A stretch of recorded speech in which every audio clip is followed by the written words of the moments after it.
Instagram లో అందరు మమ్మల్ని అడుగుతున్నారండి, ప్రభుజీ నాన్ వెజిటేరియన్ మానేసాం కానీ గుడ్డు తినచ్చా అని అడుగుతున్నారు. ఇంకో విషయం తెలుసా అండి, గుడ్డు పరమ తామసిక రాజసికమైన పదార్థం అండి. అది ఒక కోడి యొక్క పీరియడ్ వేస్ట్ అన్నమాట.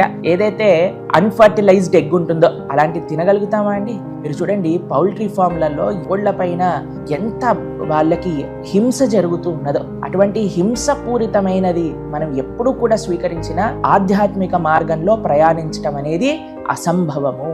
అందుకే మన పెద్దలు ఎంతో నిష్టగా జాగ్రత్తగా ఉండాలి మనందరము అని చెప్పి మాంసాహారము, మద్యము, గుడ్లతో సహా దూరంగా పెట్టాలి. కానీ అడగచ్చు, మరి ప్రోటీన్ ఎలా వస్తుంది? మీరు హీరోలు అనుకుంటున్న వాళ్ళే ఎంతో మంది గుడ్లని, మాంసాహారాన్ని స్వీకరించకుండా కండలు పెంచుతున్న వాళ్ళు మీకు తెలిసే ఉంటుంది కదండి.